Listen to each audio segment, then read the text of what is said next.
Baik. Juga tidak termakan dengan pujian, ianya racun yang wajib dielakkan. Jadi alim juga tidak termakan dengan pujian.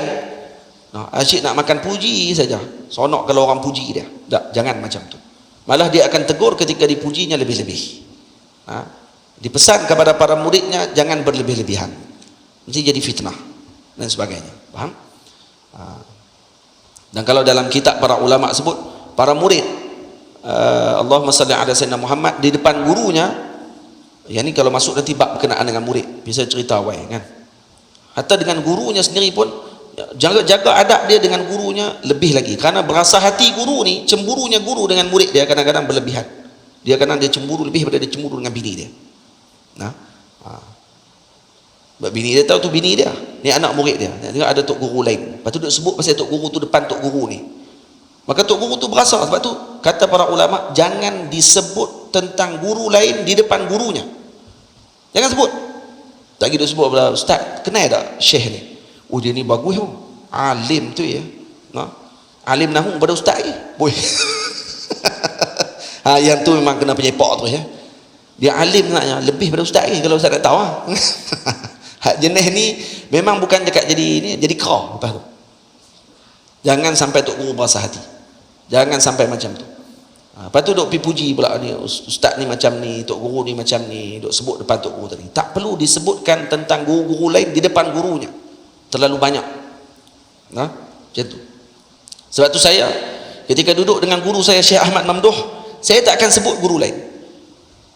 Saya akan duduk dengan dia, saya cerita sembang yang berkait dengan saya dengan dia tentang pengajian kami. Kecuali Syekh tanya, kalau pergi ke Mekah jumpa dengan siapa, Syekh mana kamu jumpa, Syekh Ahmad Ruqaibi kamu jumpa ke tidak, rahimahullah. Baru saya sebut kat Syekh saya jumpa, kemudian kata-kata saya sampaikan salam Syekh kepada Syekh Ahmad Ruqaibi, baru saya cerita. Tapi kalau saya nak sebut kata Syekh kenal tak Syekh seorang ni, oh Syekh ni alim masya-Allah, saya takkan pernah sebut macam tu depan guru saya. Abadan, selama-lamanya tak akan sebut depan guru.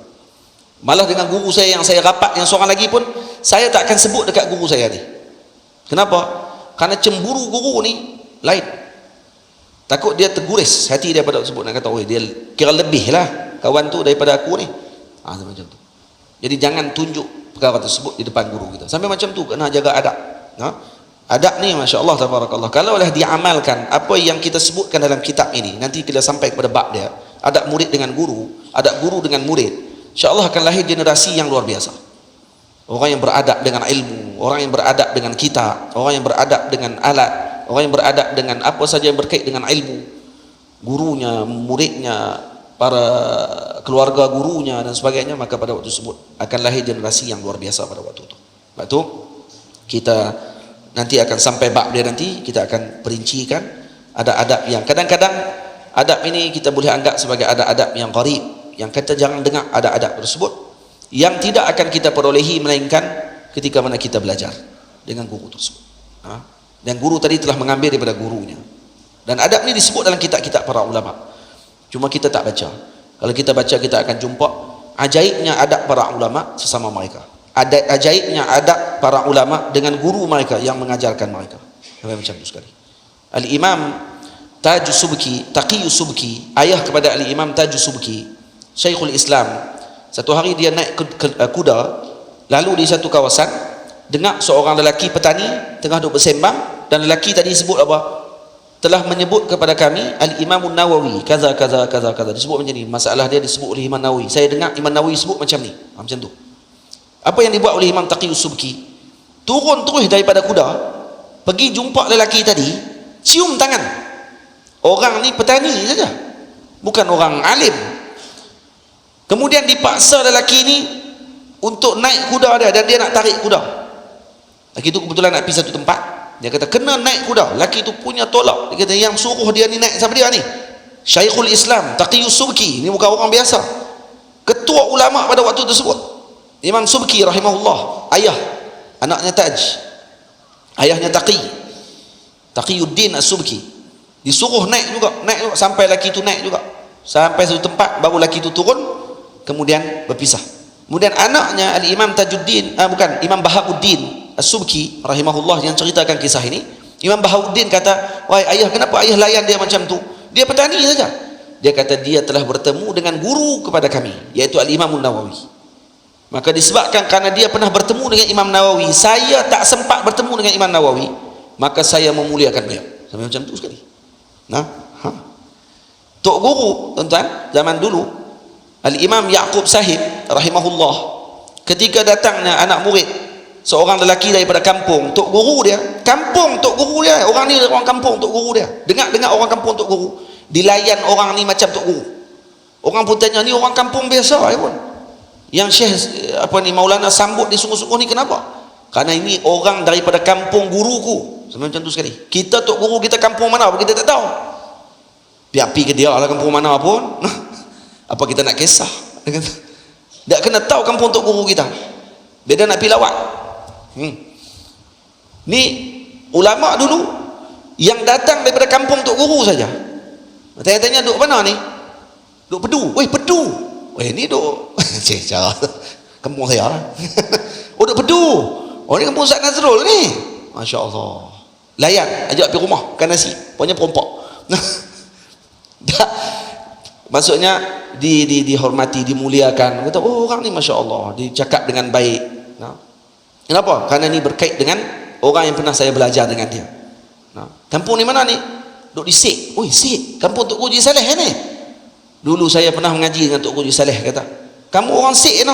Allahu Akbar. Ish, layan orang tadi. Ada duit dalam poket, RM10, bagi RM10, beda duit minyak. Nah, kalau ada pisang ke tepi jalan tu, beli cok pisang lah, bagi. Beda dalam perjalanan, jalan. Awak layan saya teruk sangat ni.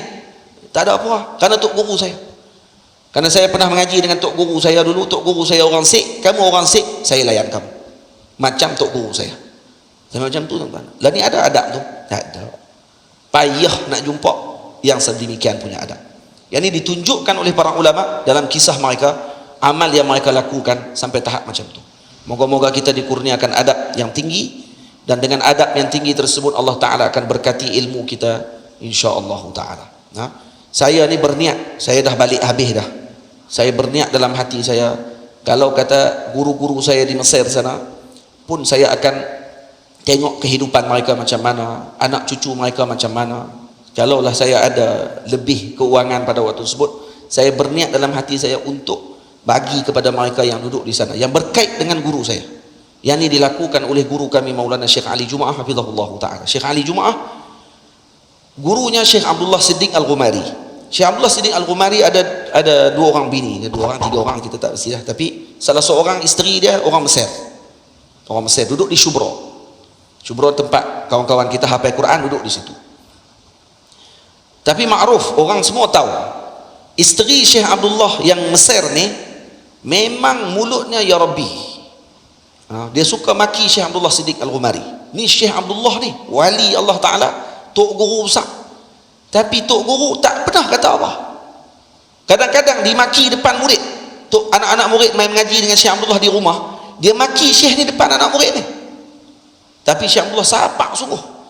Kalau dia buka kitab, tak kata apa. Ni kadang-kadang kewalian seorang tadi disebabkan kerana isteri dia boleh jadi juga.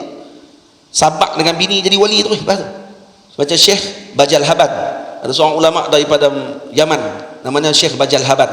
Syekh Bajal Haban ni katanya dia jadi wali kerana sabak dia, sabak dengan bini dia. Kata bini dia ya Rabbi, kata macam dia sabak sungguh. Satu hari dia tak tahan dah dengan apa yang dibuat oleh bini dia, dia lari pergi duduk kat gua.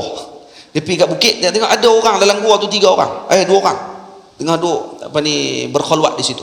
Bukan khalwat macam kita ni, bukan duduk khalwat kata laki bini apa, perempuan laki. Dah khalwat ni khalwat sufi maksudnya, duduk beribadah dalam gua tersebut, 2 orang. Bila 2 orang ni duduk, 2 orang ke 3 orang, 3 orang tak silap saya, duduk 3 orang ni dia jumpa, dia pun minta nak tumpang sekali. Dia kata boleh, sila. Waktu malam tengah nak makan, masuknya nak maghrib tu, dia pun nak makan. Setiap kali nak makan, dia pun angkat tangan. Ada seorang ni dia akan angkat tangan, doa. Diam, tak sebut apa. Turun makanan daripada langit. Itu dia. Ni karamat dia, Pak. Turun makanan daripada langit, duduk depan. Makan ramai-ramai. Syekh Bajal Haban tengok tu, sakan ni, Pak ni. Sakan betul. Masuk waktu kedua pula, orang kedua pula. Ni dia dah buat dah. Kamu pula buat. Kawan dia pula yang kedua, kawan kedua pula angkat tangan. turun makanan daripada langit. Masya Allah. Baik, zakat. Orang ketiga pula, angkat tangan juga, turun. Kalau waktu makan sampai, semua kena ikut turutan. Masuk yang 3 orang tu, lepas dah habis, masuk giliran Syekh. Masuk giliran dia, Syekh kata, buat macam mana? Kemudian dia pun tanya, hampa doa apa? Hampa doa apa yang turun makanan daripada langit tu? Dia kata, kami doa, ya Allah, berkat sabarnya Syekh Bajal Haban, dia pun tak kenal dia. Berkat sabarnya Syekh Bajal Haban, turunkanlah makanan kepada kami daripada langit. Turun makanan berkat Syekh Bajal Haban. Dia kata, ya Allah, sebut nama dia, turun makanan tu. Dan mereka tak kenal dia. Terus dia minta izin nak balik pada waktu tersebut. Nah, dia balik ke kampung, wafat di kampung dia pada waktu tersebut. Bila dengar Syekh Bajal Haban meninggal, 3 orang ni terkejut. Terus turun daripada bukit, pergi ke kampung tu nak tengok, menziarahi jenazahnya Sayyidina Syekh Bajal Haban. Sampai di kampung, tengok jenazah, ya Allah, yang duduk dengan kami yang itu ni lah. Rupanya dia jadi wali pun dia tak tahu. Nah, kata ulama, dia jadi wali kerana apa? Kerana sabar dia dengan isteri dia. Sebahagian ulama kata sebenarnya bini dia tu lagi wali. Bini dia wali tinggi pada tok laki. Disebabkan kerana dia nak bagi tok laki dia tinggi daripada dia, maka dia pun buat perangai nak bagi laki dia lagi tinggi daripada dia kedudukan. Akhirnya laki dia tinggi daripada dia. Tu dia. Jadi kalau tuan-tuan kena maki dengan bini, anggap bini tuan-tuan wali. Moga-moga kita akan sabar lepas tu, kata mungkin ini wali kot, diutus untuk mewalikan aku, no? Untuk aku jadi wali Allah Ta'ala lepas ni. Syekh Abdullah Siddiq cukup sabar betul-betul sampai tak ada nilainya, kata Syekh. Apa yang berlaku ni, cerita ni siapa yang sebut kat saya? Cerita ni diceritakan oleh Syekh Ahmad Mamduh kepada saya, guru saya, anak murid Syekh Ali Jumaah. Syekh Ahmad kata kat saya, kamu tahu selepas Syekh Abdullah wafat, ramai anak murid kepada Syekh Abdullah memutuskan hubungan dengan keluarga ni. Kenapa? Karena buruknya akhlak dia dengan guru. Ini bini yang tak baik dengan suami dia, kami tak mau baik dengan dia. Nah, tapi apa yang dibuat oleh Maulana Syekh Ali Jumaah? Syekh Ali Jumaah sentiasa setiap bulan akan bagi keuangan duit untuk keluarga ni hidup. Sewanya, makan minumnya, dibagi setiap bulan. Tiap-tiap bulan dibagi sampai ibu tadi wafat. Diketahui kisah ni setelah ibu tu wafat. Orang tak tahu, kata Syekh Ali duk bagi tiap-tiap bulan. Lepas meninggal si ibu ni, barulah anak-anak cucu dia bagi tahu sebenarnya yang duk support kami tiap-tiap bulan Maulana Syekh Ali Jumaah hafizahullah. Syekh Ali tak tengok, kata ini orang yang pernah biadab dengan gurunya. Dia tengok ini orang yang ada hubungan dengan gurunya. Ini isteri guru saya, bekas isteri guru saya. Jadi saya kena muliakan dia. Berapa ramai orang yang ketika isteri tok guru dia meninggal, dia ambil berat tentang isteri tok guru dia. Bukan ambil berat suruh jadi bini dia. Maksudnya tengok keluarga dia macam mana, makan minum keluarga dia macam mana. Ada orang dah buat tak tahu dah lepas tu. Tapi nak ada murid yang macam tu, luar biasa. Nah, luar biasa. Syekh Ali Jumaah hafizahullah taala, ini rijal rajul yang tidak ada misalnya. Nah, yang sekat yang kami kenal begitu. Yang disebutkan oleh para gurunya, para muridnya, dan ini diakui oleh para gurunya sendiri dengan keilmuan, salah, kemuliaan beliau. Jadi insya-Allah